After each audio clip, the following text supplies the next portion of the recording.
Ayan mga ka-nature, good afternoon mga ka-nature.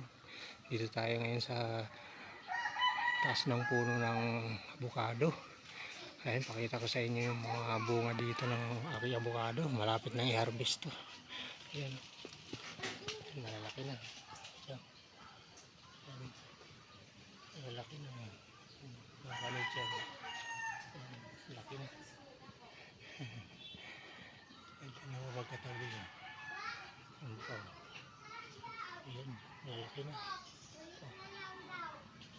Ayan. Sa dulo, sa ibabaw ng dito. Ang dami. Mga ka-nature din sa taas. Mga ka-nature. Dami yung sa taas. Sunod-sunod yung bunga. Dami. Yan, malapit na i-harvest yan mga ka-nature. Mga tapusan ng July. Yan, i-harvestin na natin yan.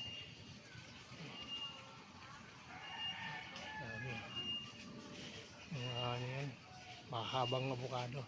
Ang tawag sa Bicol, Binotilya. Ayan, Binotilya. Ayan, mga ka-nature. Daming bunga, mga ka-nature.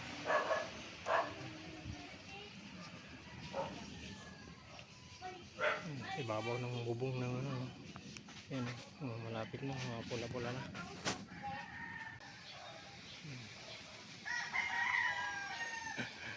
Daming bunga mga ka-nature. Dito sa taas mga ka-nature, sunod-sunod yung bunga mo.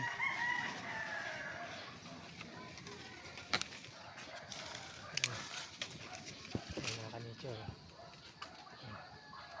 daming bunga.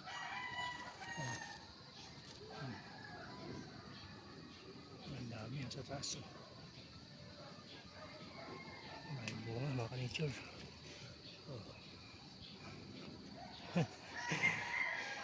Ngayon lang ito bumunga ng marami mga ka-nature. Dati nakakakuha lang ako dito mga ano lang, mga 5 piraso, ganyan, 6. Ngayon sa bubong mga ka-nature, dami. Dikit na sa malapit sa mga bubong.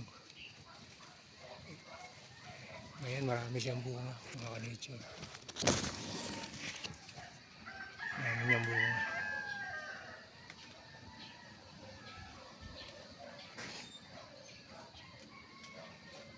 Yan, katikim na tayo ng avocado. Katikim na tayo ng avocado.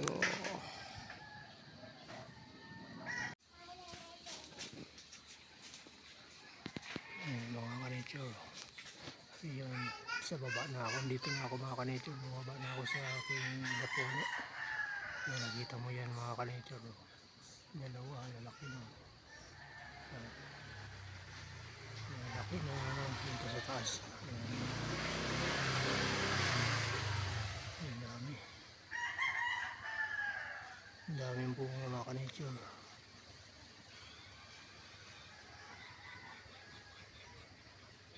Bunga niya, mabunga siya, mabunga. Dito sa kabilang side, walang bunga dito.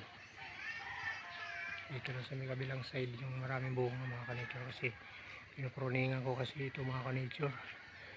Pupruning ako dito, kaya ayan, hindi siya bumunga dito sa may malapit sa daanan.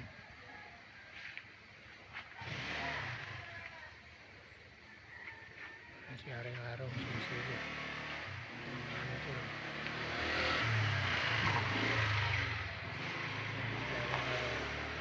Ayan, mataas pa kasi araw-araw, mainit pa mga ka-nature.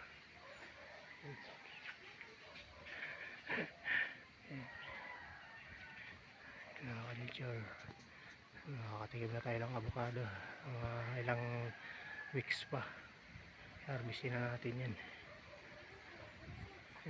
Ito yung malaking tulong sa akin dito mga ka-nature. Nakakatulong to sa akin dito ako sa ilalim, nagbababa ng mga kargamento ko.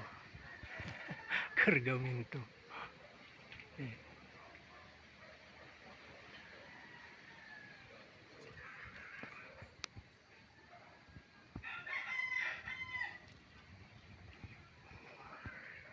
Malaki na siyang puno niya nito. Malaki na puno mga ka-nature. Ano natin, avocado natin, malaki na ang puno. Dito kasi ito medyo may bulok na dito, nakakatakot, baka maputol na to eh. Kasi may bulok na siya sa taas. Nabubulok siya. Kaya delikado to eh. Biglang bumagsak, tamaan tayo. Kaya delikado. Ano to? Bulok na yung ibabaw. Huwag naman sana. Ayan. Pero may bunga siya mga ka-nature. Yan yung mga bunga dyan, nakakonekta pa yan dyan eh.